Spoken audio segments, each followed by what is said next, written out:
We got a full Sunday MLB slate to break down, a bunch of sharp betting angles, line movement, and props. And then we'll head to the 3M Open, where a 21-year-old is chasing his first PGA Tour win.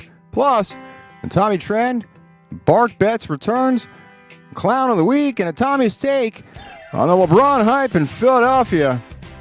We say we talk some sports, find an edge, and have some fun. What's happening, everybody? It's Off the Hook, sports talk that pays off. We are powered by Pickett.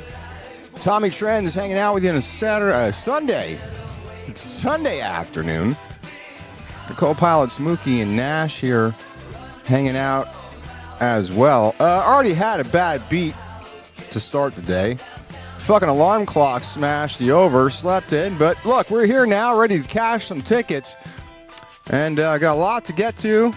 So let's not waste any time. We'll go across the diamond, give you MLB best plays for this afternoon's slate of games. And then we'll go to Blaine, Minnesota. Final round of the 3M Open. 21-year-old Jackson Koiven takes a 3-shot lead into this afternoon's final pairing. And we'll break down the leaderboard. And there are some final round betting opportunities that are still out there. So we'll get to that. We'll get you a Tommy Trend. Since it's Hall of Fame weekend, we'll give you one of the craziest Tony Gwynn stats that you'll ever hear. And then we're going to run it back with Bark Bets, featuring a pup up for adoption from Freedom First Rescue. We'll get you a Bark Bet play for today. And why not revisit the Clown of the Week? Because, look, anytime I can rip on a cowboy, we've been doing this now. This is the third day straight we've been ripping on him.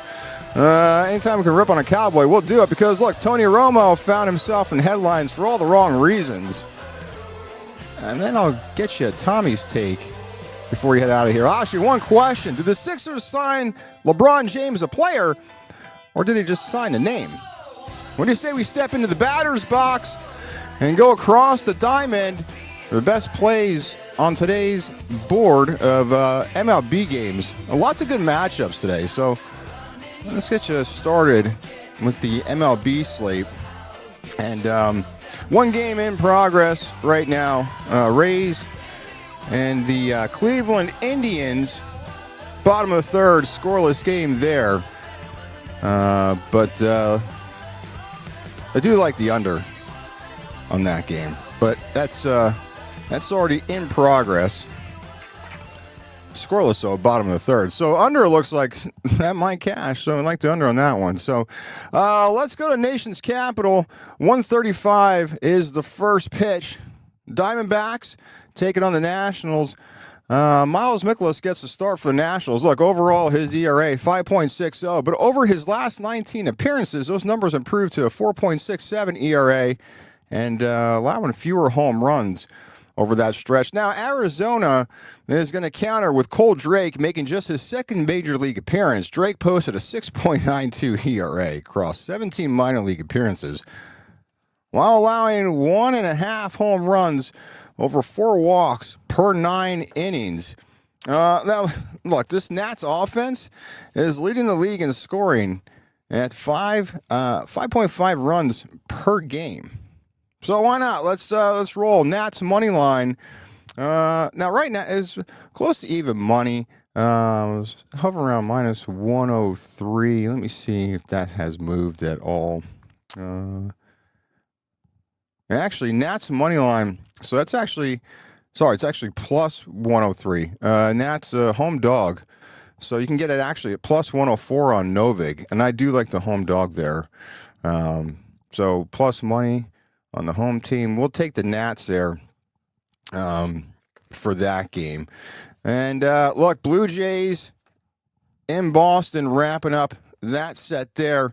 On the wrong side yesterday, but look, we're going to run it back today with Boston. Ranger Suarez making his first appearance, making his first start in 3 weeks. Sorry. And look, I don't know if he's going to go deep into this game, which he probably won't. Still has a 3.15 ERA, 2.66 FIP, nearly 10 strikeouts per 9, and just look, as far as home runs per 9, just 0.6 home runs per 9.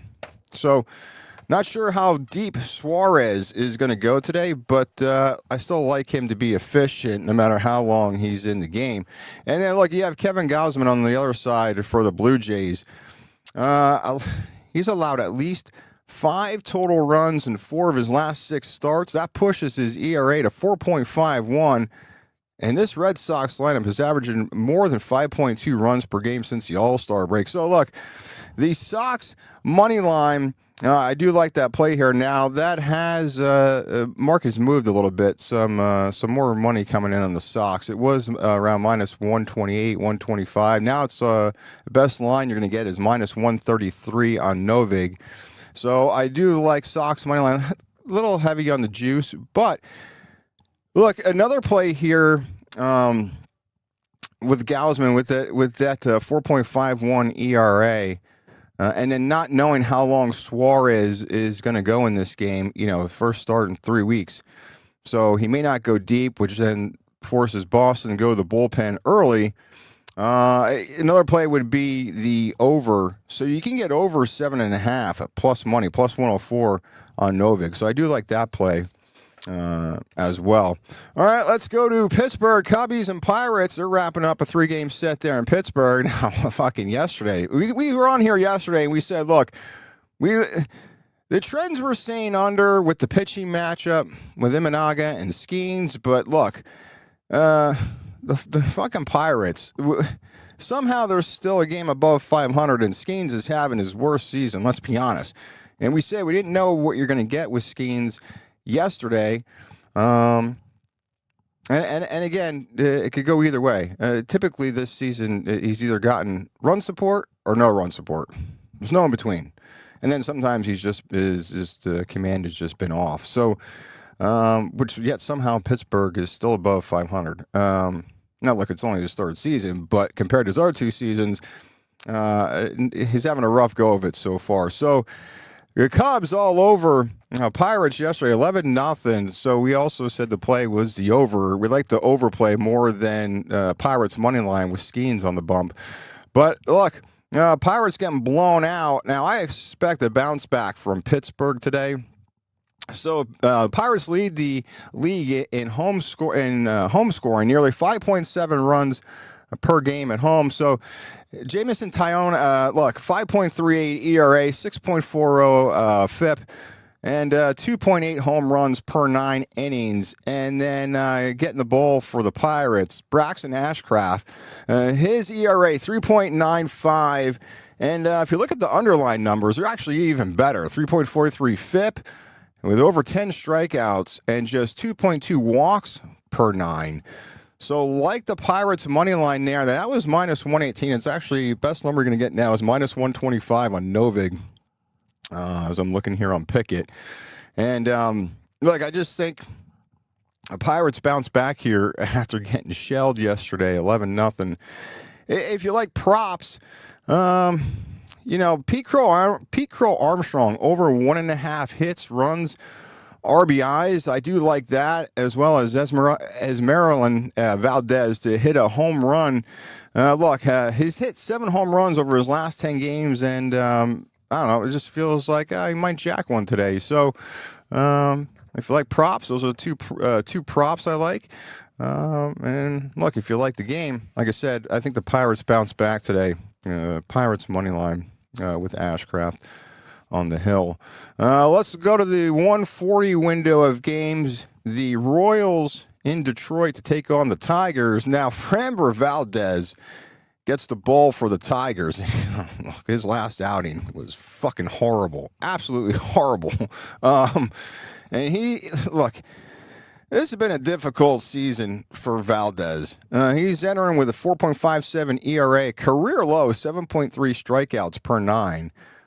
But I feel like this is a favorable matchup for Valdez. Royals are averaging a major league worst 3.7 runs per game, and they'll also be without Bobby Witt Jr. after he was placed on the injured list. So Royals, I don't know. I feel like this is just a good spot for Valdez to bounce back. I mean, how can you not after his last outing there? So it just feels like a good spot for the Tigers here. to get it done. And then Avila, look, as far as his numbers, he's a 4.86 ERA this season. And last outing against the Astros, allowed 8 runs in just 2/3 of an inning. So now, if you remove that appearance from the Astros game, his ERA drops to 3.75. So I don't look. I just feel like Valdez has got to bounce back. I mean, Kansas City, winning yesterday. So this is the rubber match here. I just feel like Valdez, it just seems like a favorable matchup for the Tigers and Valdez today. So look, not taking a side, but I do like the under. Now it was 9.5. Let me see if that's still sitting at 9.5. And get under 9.5 now. The juice has moved a little bit, so it's Profit X minus 135, under 9.5. A little heavy on the juice, but do like the under that game there. Again, expecting a bounce back from Valdez just after he got shelled his last outing. Staying in the 140 window of games, Dodgers and Mets. Do we really need to break this fucking game down? Look, the Mets are fucking horrible. We were on here the past 5 days and said the most vulnerable spot for the Dodgers, if the Mets were going to do anything and jump on them, would have been Friday with Sasaki on the bump. And look, I'm going to have to break this down. Overall, the Dodgers are a better team in every fucking category. The question is, like Emmett Sheehan, ERA is just a tick north of 5.13, but his expected ERA sits at 3.89 with a FIP of 4.50. So there is room for positive regression. Is it really positive regression, or we say improvement? That's another debatable topic. But anyway, look, he's also striking out more than 10 batters per 9 innings. And so the biggest issue, though, with Sheehan is the long ball, 1.75 home runs per 9 there. And then, look, the Mets are countering with Freddie Peralta. He's a fucking disaster. 5.01 ERA. His strikeout rate is the lowest of his career. And his walk rate is the highest it's been since 2019. Yet, you know what? If the Mets put Freddie Peralta on the fucking block, some team would take him before the trade deadline. But, look, he's just absolutely horrible. He's also thrown fewer than 5 innings in 4 of his last 6 starts. So maybe you even want to take the number. Let's see what the number is on Freddie Peralta as far as total outs here. As that might even, think about this. That might even be a play as far as total outs here. Let's see what that number. That number currently right now for Peralta, now it's heavy juice because they know this is probably not going to make it, but under 15.5 outs, the best number you're going to get right now is Novig minus 150. Now, again, these are the books that I use, and I'm syncing with Pickett, but again, that's the best number I'm getting. So, again, it's going to be right around there. Not going to be too far off with other books, but heavy juice minus 150, under 15.5 outs. Look, I mean, if you parlay that with something, that might not be a bad idea. Or hell, just lay the tax and take that, because like Peralta's been just a complete disaster. And if it couldn't get any worse for the fucking Mets, Juan Soto is now on the injured list. Look, we started doing this about a month ago and said we're just going to fade the Mets, tracking on Pickett for the rest of the season and see how profitable we are. So far, so good, because this team is just fucking terrible. I guess we broke that game down more than what we should have, but I mean, a couple notes there. But look, the Dodgers run line, that's your play here.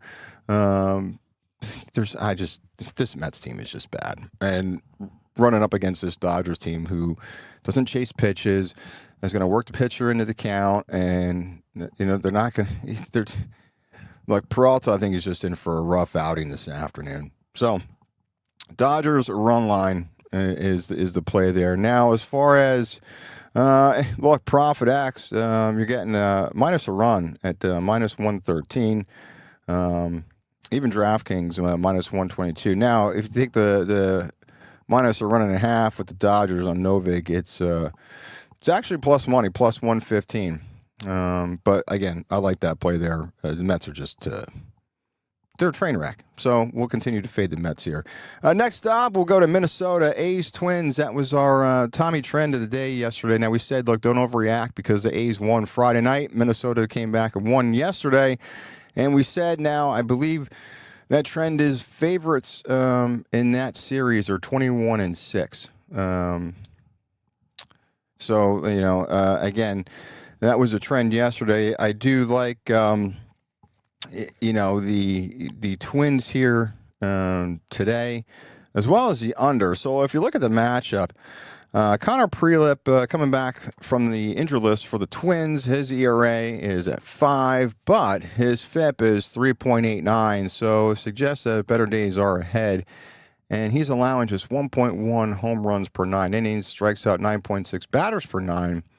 And look, this A's lineup, they rank 24th in road scoring, 4.1 runs per game. Jeff Springs on the hill for Oakland, 5.96 ERA. I mean, it's terrible. Allows 2.4 home runs per 9 innings. Look, Twins money line. And currently, right now, that juice has gone up quite a bit. Minus 144 on Novig. Now, under 10.5 runs is also the play here, I feel. Profit X, that number is minus 127. But those are a couple plays I like in that game. And let's head down to Texas. Mariners and Rangers finishing up that series.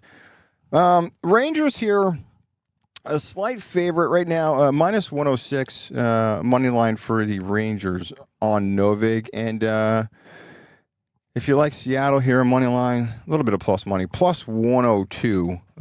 Look, so a couple of things here. I do like Texas money line, but an interesting prop to look at. Logan Gilbert under 6.5 strikeouts. So he enters with an 8-6 record, 3.38 ERA. DeGrom counters then for the Rangers, 7-6, 3.76 ERA. Pretty much identical stuff with both these pitchers. But Gilbert has pitched well of late. Over his last 3 appearances, posted a 3.15 ERA, 22 strikeouts, and only 3 walks. And now he is coming off a 10 strikeout performance against the shitty fucking Giants. Then on the other side, look, Jake DeGrom struck out 22 hitters over his last 3 starts, and at least he has recorded at least 6 strikeouts in 8 of his last 9 outings. So both starters coming in into this one, a pretty evenly matchup here. I don't know. Look, the strikeout prop. Just looking at the recency bias with Gilbert just seems like it may fit here. Even another play that I was thinking is if you look at, let me see what the number is on DeGrom here.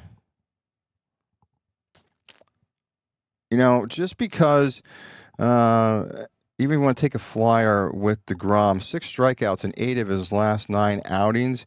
Now, if you take over 7.5, which I could see that as him hitting that number, plus 127 for DeGrom. I don't know. I feel like that's a pretty good number too, even if you're not sold on the Logan Gilbert under 6.5 strikeouts. But those are 2 prop plays that I like. I also do like Texas money line here. I just think DeGrom can get the better of the matchup here, and even if you look at Texas, as a division opponent, they know Gilbert well. They can work him deeper into the count and make him work all afternoon, which is again why I think that under there for 6.5 for Gilbert. But then if you look at Jake DeGrom, the way he's trending. That over 7.5 a plus money for the strikeouts. I do like that as well.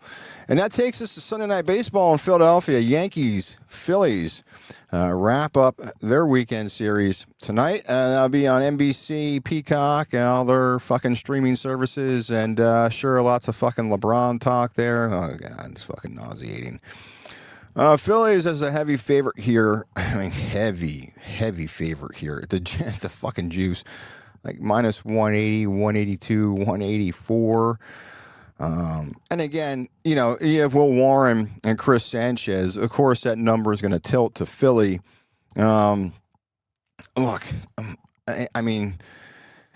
overall, Philly is the better team. It was a better matchup, really. I think they're actually overall the better team as well. But again, from a matchup standpoint, with Sanchez going, look, Will Warren 7-4, ERA sits at 4, and then Sanchez 12-4, 2.65 ERA. Again, that's why the heavy juice is leaning toward Philly there with that matchup. Look at Sanchez, and he's been outstanding. More than 10 strikeouts per 9, even better at home at the bank, posting a 1.03 ERA at home. And then we said Will Warren coming in, his ERA is 4. Now, he has allowed fewer home runs on the road than at Yankee Stadium, so I guess that's a plus for Will Warren. And now the Yankees bullpen, look, their ERA sits at 3.04, and that leads the league. So the bullpen has pretty much been keeping the Yankees in the mix here as we head down the stretch. But the concern for the Yankees, it's obviously the offense. They are averaging just 3.3 runs per game over their last 29 contests here. Look, that's a lot of juice to lay on the money line. And if you look also, Will Warren pitched an inning out of the bullpen July 22nd. That actually disrupted his normal routine. So I think that could have a factor here. And then it's like we said, Sanchez dominating at home. Yankees scoring just 6 total runs over their last 6 games. So play here that I like, Phillies first 5 minus a half run. So I do like that play there in that game. Like I said, the juice is too high on the money line. But if you do that first 5 with the Phillies there at minus a half a run, somewhat heavy juice. FanDuel, the best number is minus 130. Now, if you have a boost to use, that'll help you out a little bit. There's a couple boosts that were available on FanDuel this morning. So, again, Phillies first 5 minus a half run. I like that play there. Look, and if you feel that Warren gets bumped early and the Phillies get to him early, that could be another play. If we look at his total outs, let me see.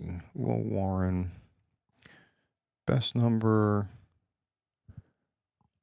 Well, if you like Will Warren to get yanked early, under 14.5 outs, minus 104 on Novig.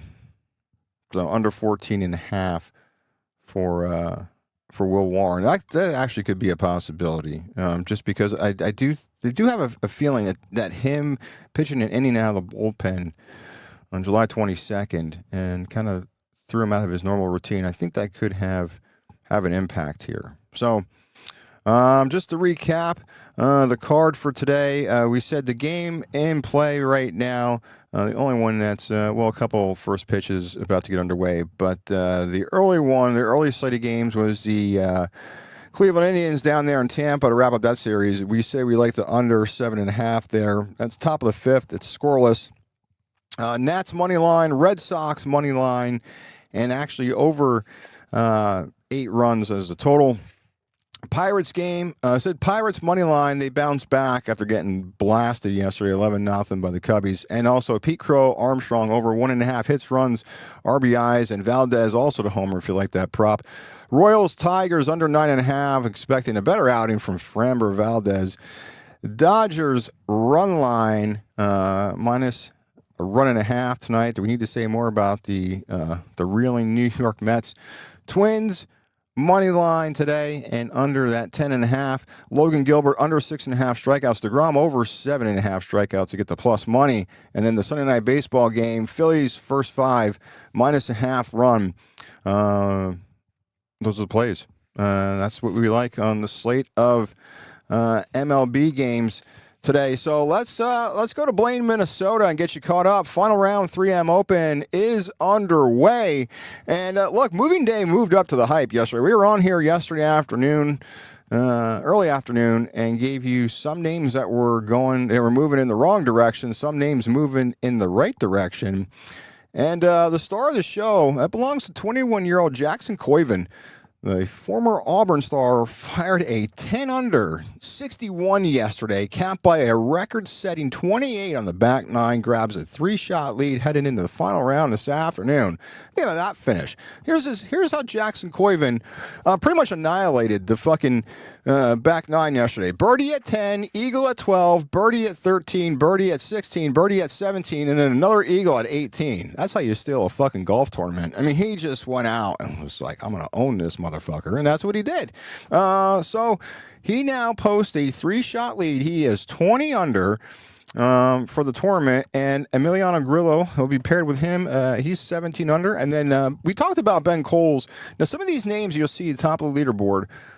And we were on here Wednesday with T. Green, previewed this whole entire tournament, all right? And some of these names, if you go back and watch that replay, the names that are sitting here at the top are names that we said would be there or could potentially be there in the mix because of their how their game fits this course and whatnot. And we said these are the names that we like because they checked multiple boxes and multiple categories of skill set that how this course plays. We're not going to reiterate how this course plays. The T. Green episode's up there. We're in the final round now. This is it. It's do or die at this point. But your leaderboard, Jackson Coyven is at the top, and then Grillo, Ben Coles, Michael Brennan, he's 16 under.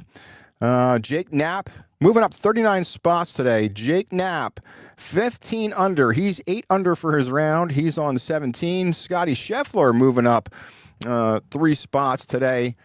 He's on the second hole. His round just got underway. He is 1 under for the round.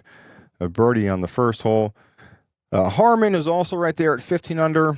Seamus Power, 15 under. I'm looking at a couple of names here. Hideki Matsuyama, he dropped 2 spots today. He is 13 under, even for the round today, and he's headed to hole 3. Corey Connors, another one that we talked about on Tee to Green. He is up 21 spots today, 12 under, 4 under for the round. He's through 14. Kurt Kitayama, the defending champion, he's tied for 20th at 12 under, up a spot today. 2 under for the round. He's through 7. So those are kind of how some of these guys sit heading into, or their final round just got underway for some of these guys. But Jackson Coyven stole the show yesterday. I mean, that is just incredible. I mean, let's just look, a birdie at 10, an eagle at 12, a birdie at 13, birdie at 16, birdie at 17, and an eagle on 18 to finish yesterday. That's absolutely incredible. And we also said, look, he's sitting at 20 under, but Michael Brennan, Chandler Phillips, 4 back, and then look, Denny McCarthy, Billy Horschel, some other names there. Michael Kim, Michael Kim, is he's still Michael Kim, 15 under. He's teeing off like right now. His tee time. He's getting his day started there in Blaine, Minnesota.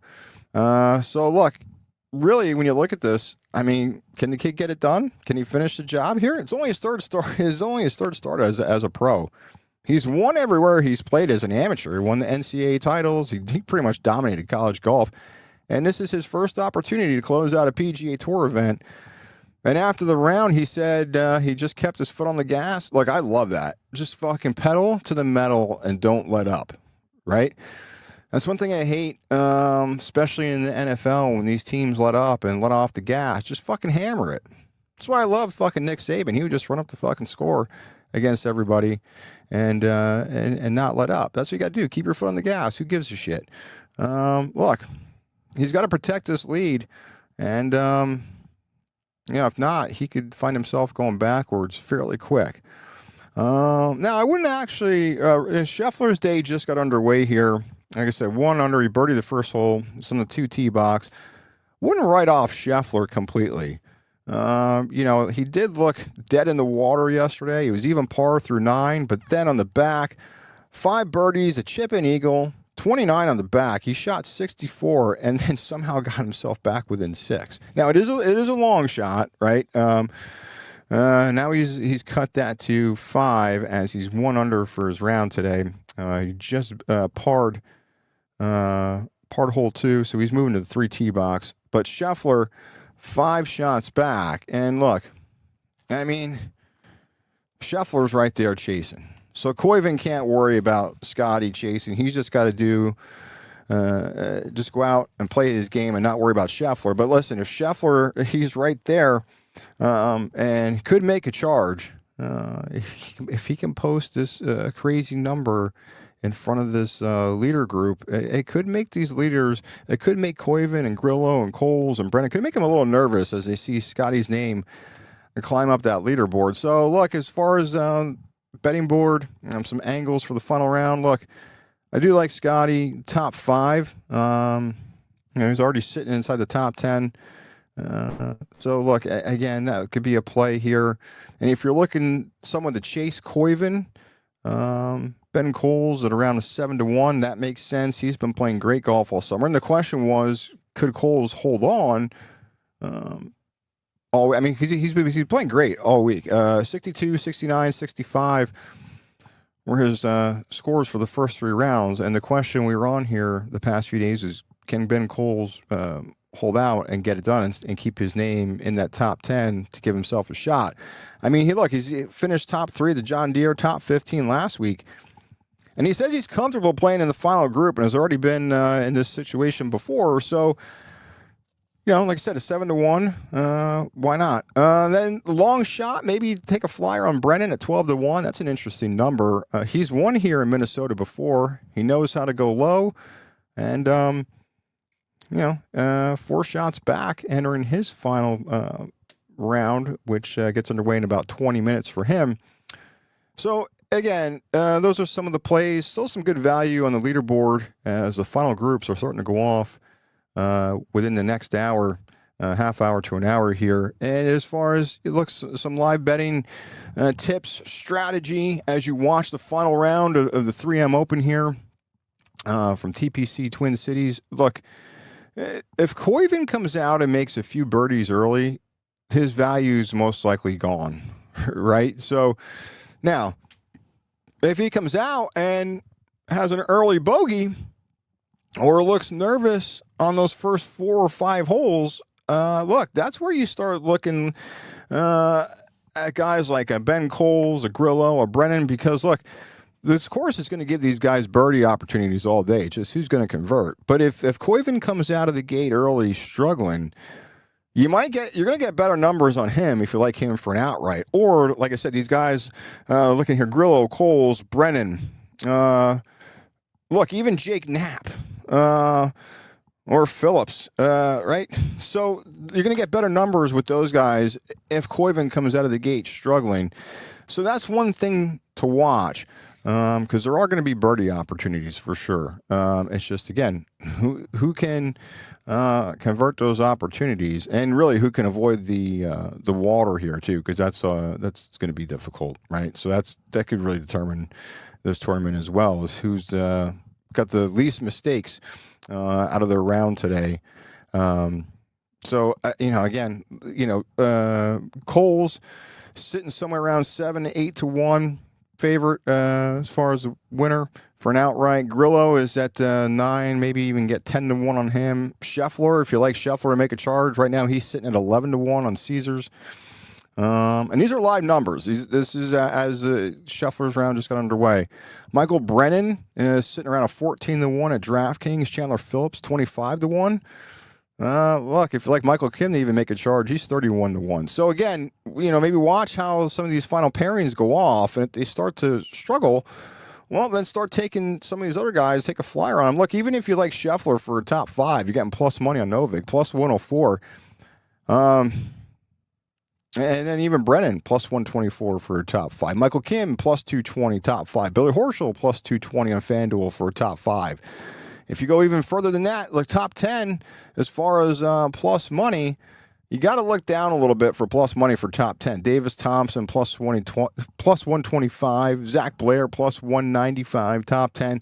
Now, if you like, say, Scheffler, Grillo, Brennan, Horschel, you could parlay those 4 together for a top 10, but you start losing some value, too much heavy juice for top 10. But top 5, you're still getting good value on these guys as these final groups start to go off in the next half hour to an hour Actually, the final pairing actually goes off in about 20 minutes. So in the next half hour here, you'll get the final pairing go off. But look, I don't know. It'd be great to see Jackson Koivin hold out and get it done, especially after his round yesterday. He fired off a 28 in the back. That's absolutely incredible. So good on that kid. Not buckling under pressure. It's tough for a 21-year-old kid. And now you got Scheffler in the mix. Somehow Scheffler put himself in the mix again, and he's right there chasing.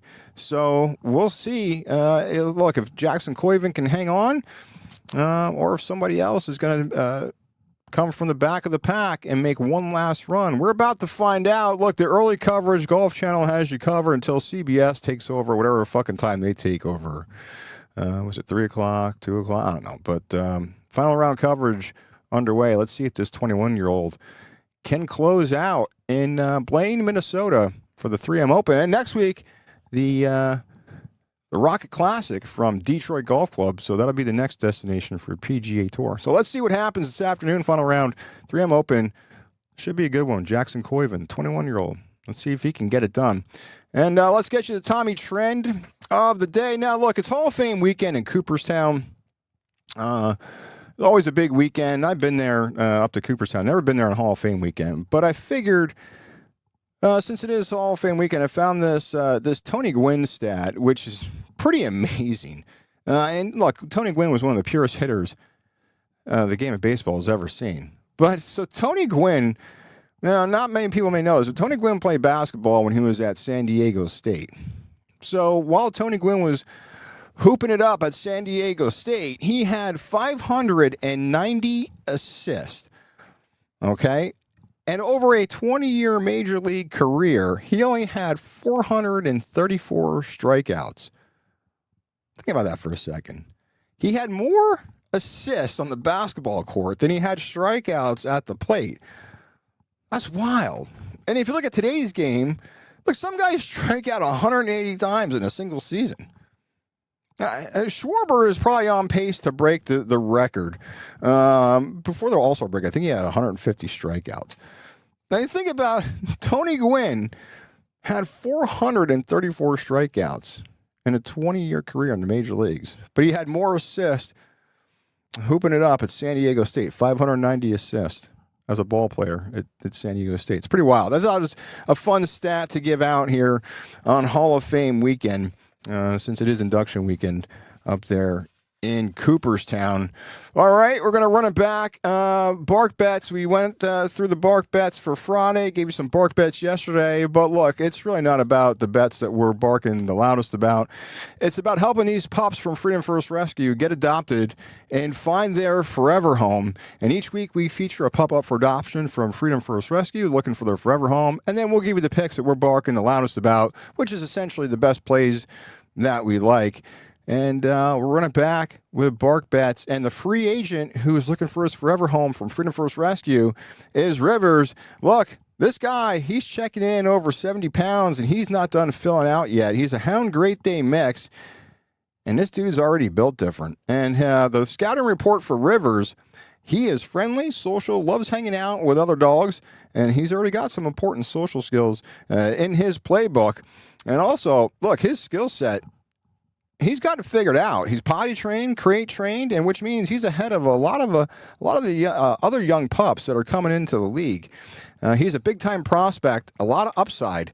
But look, we all know every great prospect, they have areas that they still need help with developing. For Rivers, he's a young, large breed dog. So he needs a family who is willing to continue his training and give him the structure to reach his full potential. Look, this guy is got a ton of talent, but he needs the right coaching staff to help him along. Someone who's going to understand the big breeds and that can help him become the best version of himself. And the one matchup to know about Rivers, he is part hound, so he does have that prey drive in him, and he's not an ideal fit for a home with cats. But when it comes to dogs, Rivers is a great teammate. He enjoys playing with other dogs and wants to be part of the pack. Clean medical report. He comes fully vetted, neutered, vaccinated, heartworm negative, and microchipped. So the question is, who's ready to make the biggest signing of the season? and give Rivers his forever home. Look, if you're ready to add big personality, a big heart, and a big-time companion to your roster, Rivers is your guy. Head over to freedomfirstrescue.com, and you can find more info about Rivers and all the other great pups they have up for adoption there, looking for their forever homes. You can also fill out the adoption application online there as well. You can also follow them on Facebook, facebook.com/freedomfirstrescue. They'll post community events, pup meet and greets, also volunteer foster opportunities. You can even make a donation. Any help is appreciated to help the rescue continue fostering these dogs and helping them get their forever home. And look, if you can't adopt right now, that's okay. You can definitely still help if you want to volunteer or you want to foster. Or look, you can simply help get these dogs adopted by sharing this. Share it to social media, send it to a friend, a family member, someone who's looking to adopt. Because look, one share could really change a dog's life forever and help them get adopted. And at the end of the day, look, that's the whole goal here, is to help every one of these incredible pups find their forever homes and get them adopted. So check out freedomfirstrescue.com. And remember, adopt, don't shop. All right, so let's get you the third bark bet for the weekend. I said we're running this back all weekend because we want to help these pups get adopted. So our bark bets from the past 2 days cash. So let's try to make it 3 in a row. And look, I thought about going chalk with the Dodgers because that's easy because they're playing the Mets. Look, I'll give you 2 bark bets. We'll take the Dodgers run line at minus a 1.5 tonight because they're playing the Mets.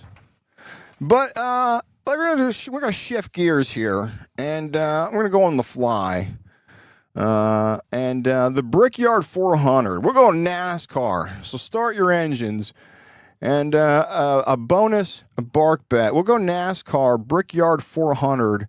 Starts at 2 p.m. Eastern. I believe it's over there on TNT Sports. You can watch the NASCAR race from the Brickyard. You know what? Give me Kyle Larson today to win the Brickyard 400. There's a bonus bark bet. The bark bet Dodgers minus a 1.5 tonight, or this afternoon actually, against the Mets. That's coming up in about 10, 15 minutes, first pitch. And we'll go NASCAR for a bonus bark bet. Kyle Larson, I think he'll get it done, the Brickyard 400. So those are your bark bets. And again, let's help Rivers get his forever home, get him adopted. Go to freedomfirstrescue.com. All the info is there on how to adopt the pups. All right, look, we ran this back too. We've been talking about this all weekend long. Booze Hound, Tony Romo. We'll just keep it. Like anytime that I can bang on a cowboy, we'll just bang on a cowboy. If we have to do it all weekend, we will bang on the cowboy all weekend. And it's been a while since the Cowboys player's been in trouble. Usually Michael Irvin's the one getting in trouble. But now this story, what makes this story interesting, and it's starting to get light now because all the LeBron hoopla has gone by the wayside for the most part, right? They're still talking LeBron.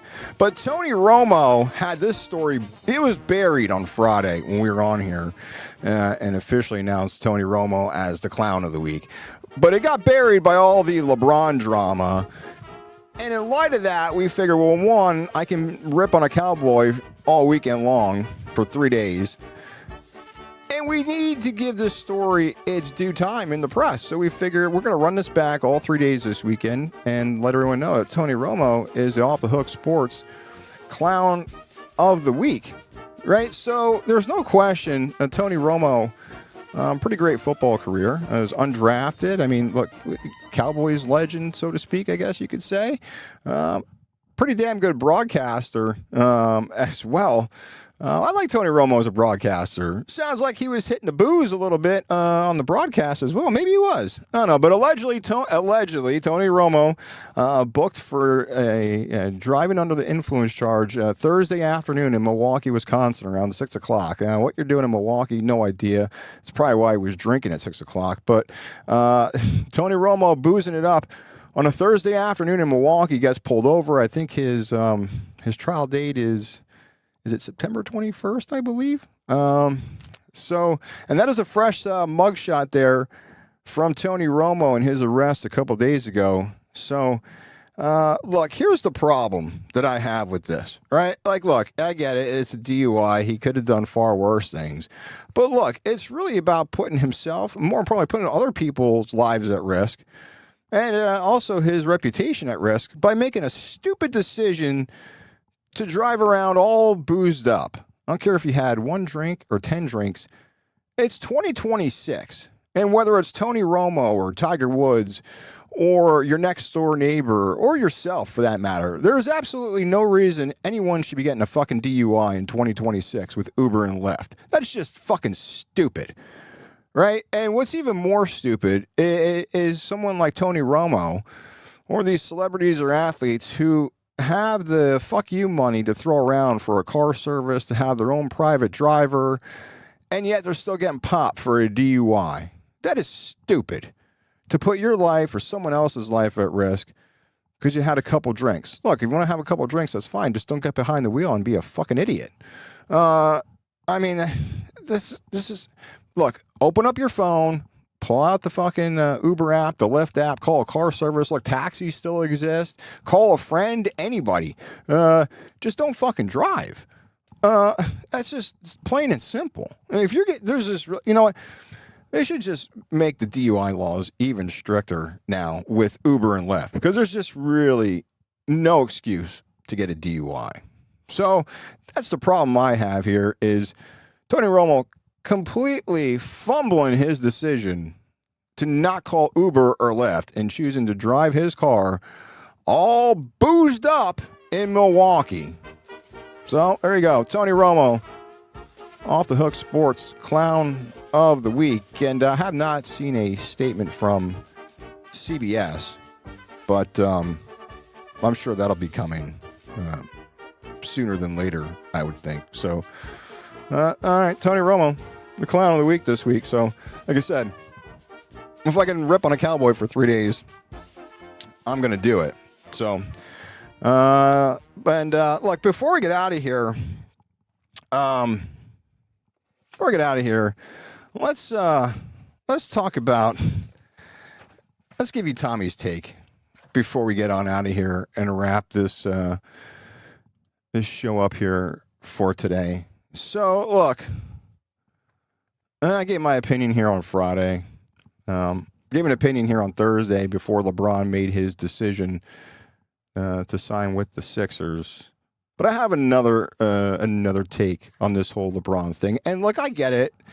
The city of Philadelphia is excited. I mean, let's be honest. LeBron is one of the greatest players of all time. Is he the greatest? No. Is he top 10? I don't think so. But that's neither here nor there. Look, the contract's only 2 years, $8 million. So from a business standpoint, I understand the move. You sell tickets, you sell jerseys, you dominate the headlines. Everybody's talking Sixers. But here's my question with this whole thing. Did the Sixers sign the player they need, or did they just sign a name that everybody recognizes? Look, LeBron James is 41 years old. He's going to be 42 years old in December. He's not 31. He's not 35. He's 41 years old. Now, other than minor injuries here and there, he's been relatively healthy throughout his career. This is also going to mark his 24th year in the league, which that's also going to set a record. The issue is people around the city are acting like the parade route is already being mapped out. Pump the brakes. Slow down. This is an NBA 2K where you collect all the famous names and you load up and you automatically win a championship. You still got to build a team that works. And this is where I think part of the problem comes in, is the chemistry with this team. That's the serious question I have. As far as the chemistry, how that's going to work. Jaylen Brown has said comments in the past about his son Bronny, which Jaylen Brown was right. His son is trash. So, you can't dispute those comments there from Jaylen Brown, but I'm sure that doesn't sit well with LeBron. So there's going to be some chemistry issues, I feel. But look, Joel Embiid, he is one of the biggest health risks in this league. His body is completely broken down. The Sixers held on to him for 3 to 4 years too long. They should have got rid of him 3 to 4 years ago while they could have got something. There's no value for Joel Embiid. He's missed games. Look, the Sixers completely slow down when Joel Embiid is on the court. When Maxey and Edgecombe and these young kids are out on the court, they're a hell of a lot faster than with an aging Joel Embiid with a lot of tread on those tires. And now you add a 41, soon-to-be 42-year-old LeBron James into that equation. Wow. So how are those guys going to defend these younger, more athletic teams in a 7-game series if they get to the playoffs? How are they getting up and down the floor? We see Embiid is winded. He can't handle it. So these teams that push the pace, they're more athletic in transition. They make you defend every inch of the court. How is this aging lineup going to be able to handle that? Right? Because the league is getting younger. It's getting faster. But the Sixers just doubled down on age, mileage, and potential injury concerns. Because, look, your body's going to start breaking down at some point. Right? Now, can LeBron still help? Yeah, of course. Can he still run an offense? Yeah. He can still make the right pass. He can still control stretches of the game. In a playoff series, experience matters, but there's a massive difference between saying LeBron can help and LeBron is the savior. And that's where people are losing me with this. You're not getting peak LeBron. You're not getting Miami LeBron. You're not getting run it back in Cleveland LeBron. You're getting a 41-year-old LeBron James. And then pretending, otherwise doesn't make the calendar disappear, right? Like, he's aging, right? And you can't stop Father Time.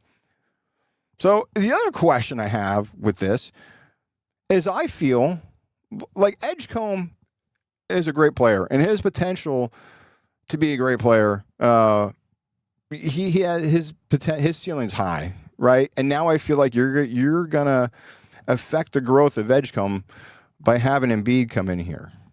Not Embiid. Having LeBron James come in here, right, is going to slow the growth of Edgecombe, right? Now, can LeBron step in if Embiid is hurt because of size-wise and play center at 6'9"? Was LeBron 6'9", 240? Sure, but the Edgecombe growth, I feel, could get stunted with LeBron chewing up playing time. So we'll see if that's going to impact anything. And I get it. Like I said, from a business standpoint, the contract makes sense. The hysteria does not. So for 2 years, $8 million, yeah, it's a low-risk move. Why not? But if the plan is the Sixers to ask a 41, soon-to-be 42-year-old LeBron James and a constantly injured Joel Embiid to carry you through 4 playoff rounds, look, that's not a plan. That's just like hope wearing a Sixers jersey at this point. Look, Philadelphia has done this before. Every offseason, there's another move, another name, another reason. Supposed to be finally the year, and then the playoffs arrive, and nobody acts shocked when the chemistry, which I think is going to be a big impact here, health, and the roster construction actually matter more than the press conference itself. So, look, here's my take. LeBron James can make the Sixers better. He can make them more interesting. He can make them more relevant. But he does not automatically make them champions. Not at 41. Not with Embiid's health. Not with the chemistry issues that I see happening with this team. And not until somebody can explain to me how this team is going to defend younger, quicker opponents when the games actually matter down the stretch.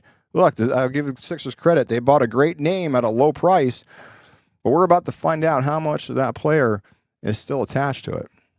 And that's my take. And that's also a wrap for today. That's going to do it. Put a bow on this fucking thing and get out of here. Look, if today's show gave you a reason to think differently, laugh a little bit, maybe even find a betting edge, that's what Off the Hook Sports is all about. We'd love to have you along for the ride. Subscribe here on YouTube. Follow us on X at OTH Sports Pod. Every little bit helps us continue to build this thing the right way. We're here building this thing 5 days a week, no paywalls, no VIP packages, no subscription fees, no pay-to-play picks, and that bullshit. We just talk sports, get some betting insight, and a community of people trying to get a little bit better every day. And if you're not using Pickett yet, what are you doing? You're betting blind. Get on that Pickett app. Download it from the Google Play Store or the App Store. Sync up your books. Enter code OTH when you do that and set up your account. And come have fun with us on Pickett. Look, it's what powers the show and what helps us keep track of all the action and all the line movements. So get that Pickett app and come have fun with us on Pickett. We are back here Wednesday with another episode of Tee to Green. We'll preview the Rocket Classic from Detroit Golf Club. And also, the new Off the Hook football series, 4th and Goal. That is your headquarters for everything college and NFL football. Our third episode, NFC North preview, that is up right now on our YouTube page at OTH Sports Pod. You can take a look at our NFC North preview, the NFC West previews there. Last week's episode, AFC East, with our buddy Dustin Sweetelson from VSiN, that is up there as well. So make sure you check out 4th and Goal series. The playlist is on our YouTube page at OTH Sports Pod. AFC North is on deck for next week. That'll drop next week. Next Friday, we'll get you another one as we get you ready for football season. It's right around the corner. So make sure you check out our new football series, 4th and Goal, and everything you need for football. College football preview coming up in a few weeks. That will be posted. We'll let you know when that happens. I'm Tommy Trends. My boys Mookie and Nash, they are looking at me, telling me to shut the fuck up because they want to go for a walk. So they win. It's walkie time. Another walk. This is Off the Hook, sports talk that pays off. Remember, sports books don't give refunds. Do your homework. Shop the lines with Pickett. Never stop looking for an edge. Good luck on your bets tonight. Let's cook the books and let's cash some of these tickets. We're back here, like I said, Wednesday, Tee to Green. Well, the Rocket Classic from Detroit Golf Club. Good luck, and we'll see you Wednesday.